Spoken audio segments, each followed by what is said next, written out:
илим билимдүү, Терең үмүт, жалындаган көздөр, ачык жүздөр. Бийликтен адилеттүүлүктү дал ушул жаштар талап кылып келет. Алардын кайрымдуу жана боорукерлигине пандемия маалында баарыбыз күбө болдук. Президенттикке талапкер Садыр Жапаров жаңы жылды жаштардын реалдуу идеяларын жана сунуштарын угуу менен баштоону чечкен. Көптөгөн элдерге жаштарга эмес, чоң калкыбызга жумуш менен камсыздап келаткан чоң долбоорлорду жасап келатышат. Тилекке каршы жаштар арасында жумушсуздук жана жакырчылык кеңири жайылган. Буга эски жүздөр жооптуу кызматтарды ээлеп, илим билимдүү жаштардын четте калып калуусу да себеп десек болот. Ошентсе да өз алдынча аракеттенип, бизнес ачып, элди жумуш орундары менен камсыз кылган жаштары жок эмес. Алардын бири ишкер Нурсултан Кубанов. Окуучуларды IT тармагына окутуп баштоо алдында турганын айтат. Биз азыр Кыргызстанда эң алгачкы эле инновационный IT хаб ачып атабыз. Бул Кыргызстанда эң алгачкы бир чоң долбоор. Жалпысынан $650,000 инвестиция көлөмү тартылып келген ушул проектке. Биз 1 жылдан бери ушул долбоордун алкагында иштеп жатабыз.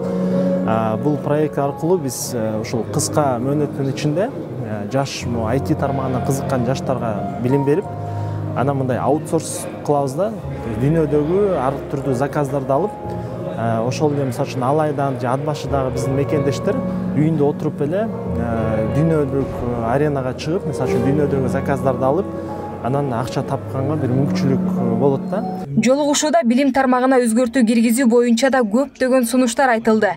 Жогорку окуу жайлардын биринде билим алган Анжелика Акылбекова студенттер келбей калган күнү үчүн акча төлөп кутулбай, анын ордуна көбүрөөк тапшырма аткарышса деген сунушун билдирди.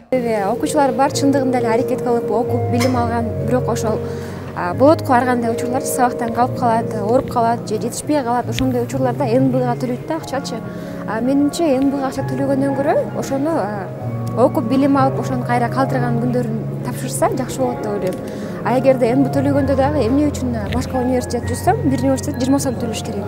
Кыргызстанды дүйнө элине адабият, театр искусствосы жана кино тасмалар аркылуу жакшы тараптан таанытса болот. Мындай ойду жаш режиссер Жыргалбек Бозгунчиев билдирип, Кыз чабан аттуу документалдык тасмасы түрк мамлекеттер арасында өткөн фестивалда мактоого арзыганын билдирди. Азыр болсо Кыз чабан деген документалдуу тасма тартып, Кыргызстан боюнча жөнөтүп, Түрксой деген бир жакшы бир конкурска жөнөттүп эле. Ошактан баспай кени албасак дагы Кыргызстандын атын алайга, даңкын далайга чыгарып, бир жакшы бир баракчаны алып келди. Менин келечектеги максатым ушул Кыргызстанга бир кино тармагында атын алайга, даңкын далайга чыгарып, жакшы бир тасмаларды тартып, адамдын бир кандайдыр бир ой пикирин жакшы бир келечекке буруу деп эсептейм. Ошол себептен менин максатым кино аркылуу адамдын ой жүгүртүүсүн жакшы бир нукка буруу деп эсептейм. Мамлекеттен сөзсүз түрдө жардам болбосо дагы колдоо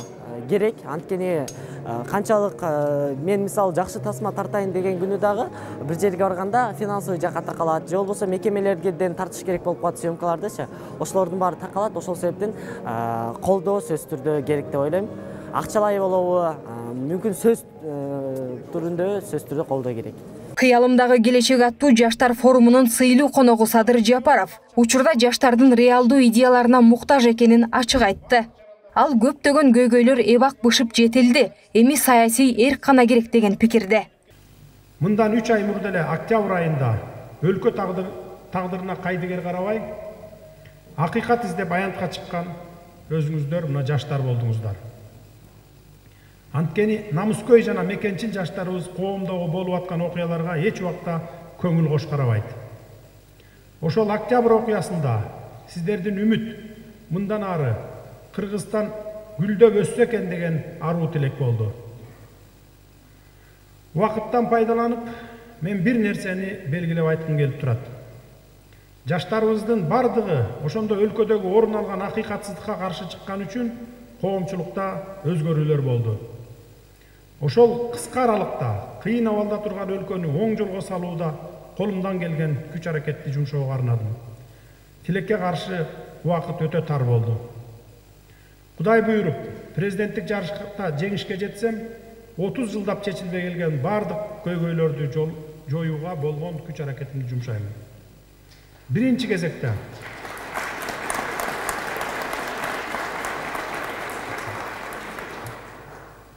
биринчи кезекте коррупцияга каршы айыгышкан күрөштү улантып, өлкөдөгү кадр маселесин оң жолго коебуз.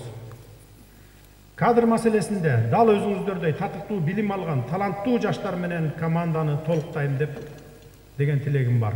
Буга сөз берем сиздерге. Корея, Түркия, Орусия мамлекеттеринде окуп иштеп жүргөн мекендештер да онлайн байланышка чыкты. Алар көбүнчө кадр саясатындагы реформалар тууралуу суроо беришти.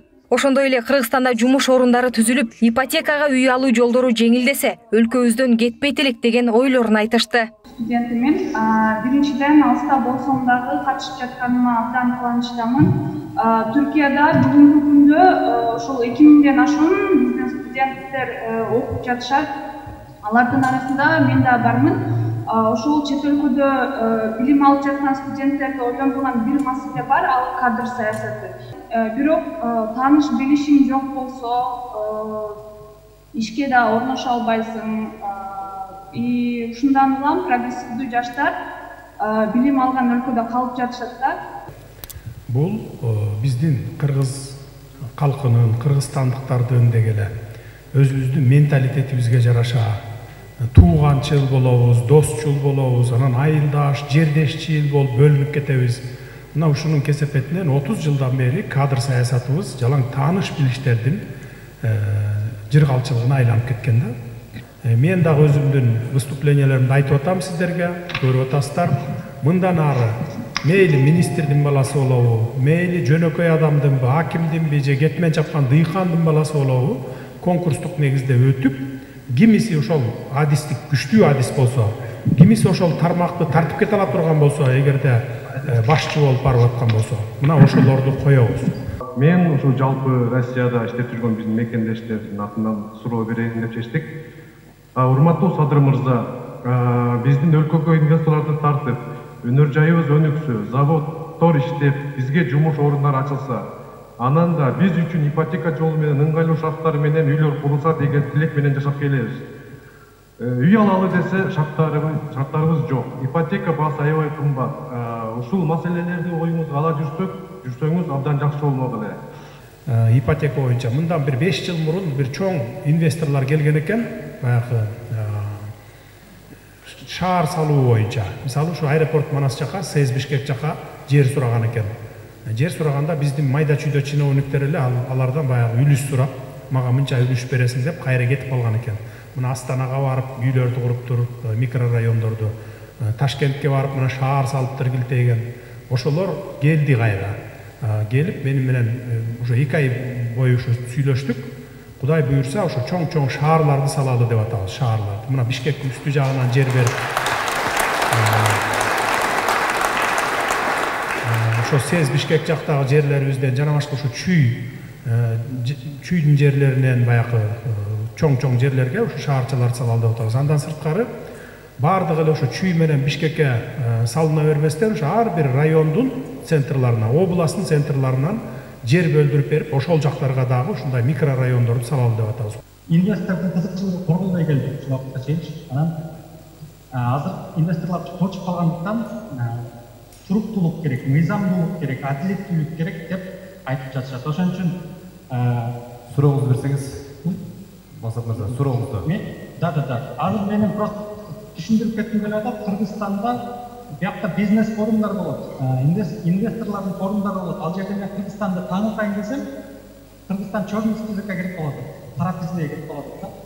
Анан ушундай көрүнүштөрдөн улам кантсеңиз болот. Мен мисалы ушундай биздей Кыргызстанда инвестиция тартайын деген жаштарды сиз кандай көрсөтө аласыз? Эгер Кудай буйруп президент болуп калсаңыз? Эми Кудай буйрса мындан ары андай болбойт. Инвесторлорду тартып келсеңер болот.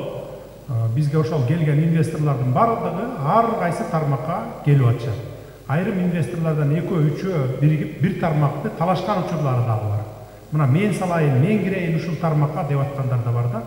Мисалы айыл чарбасына, ГЭСтерди курууга, ушу үйлөрдү салууга мынакей талашып аткандар бар. Ушу 200 гектарлап, 400 гектарлап жерлерибиз бар экен, мүмкүнчүлүк сала турган үйлөрдү шаар кура турган мүмкүнчүлүктөрүбүз. Мына ушуларды талашкандар дагы болуп атат да.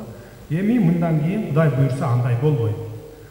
Эгерде кимде ким ошентип инвесторду алдаган болсо, инвестордан ортомчулук кылып, мына мен сени кезиктирип чыгам, мага баланча сум акча бер деген болсо, алар жазага тартылат.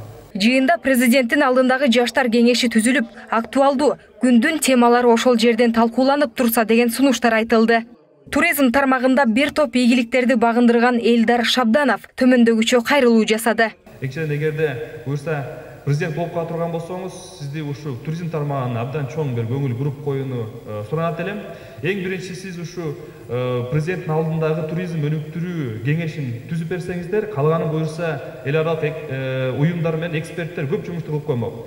Көңүл бура турчу нерсе, бул 7 кадамдын бирөөсү дагы мамлекеттен каражат талап кылбайт.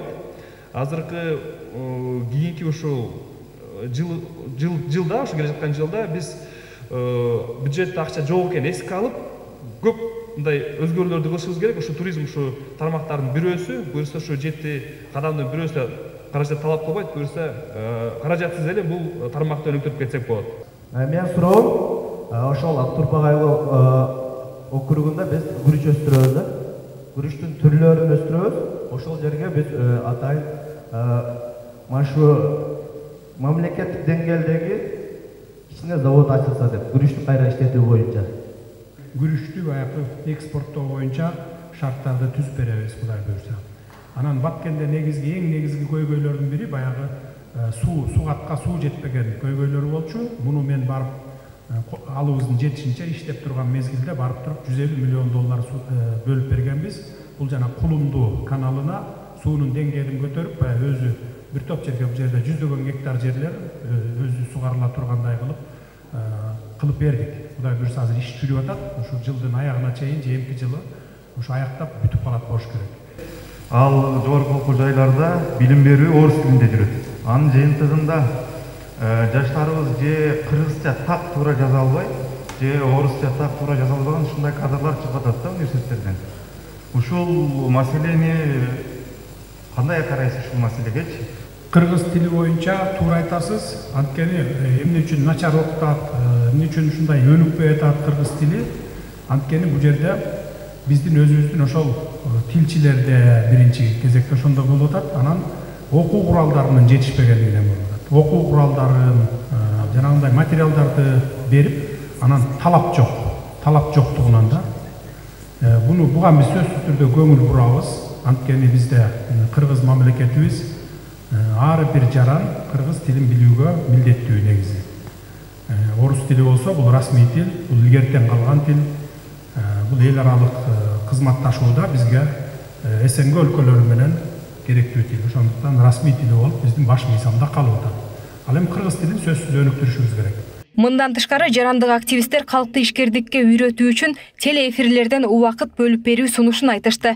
Анткени чакан бизнестер көп ачылуусу үчүн билим жана төмөн баадагы насыялар керектелет. Биз бул форумда тескерисинче мына чындыгы баягы өздөрүнүн мамлекеттин жанагы көмөгү жок эле өз алдынча чоң жумуштарды кылып жатышат.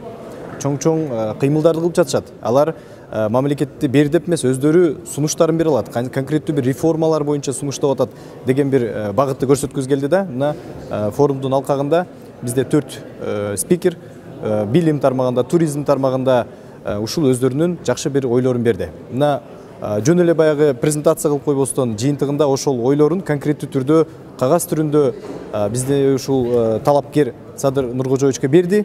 Анын биз бирден бир үмүтүбүз эмне болду? Бул президент болуп калса, анын өзүнүн программасы бар. Программасында ушул бүгүнкү форумдун алкагында берилген алынган суроолорду колдонуңуз деген бир жаштардын чоң бир өтүнүчү болду да. Бүгүнкү жыйынга чет өлкөдөн келген тажрыйбалуу жаштар жана түрдүү тармактардагы лидерлер катышып идеялары менен бөлүштү. Президенттикке талапкер Садыр Жапаров жумушка алууда жакшы адам эмес, жакшы кадр деген талап коюуларына ишендирип кетти.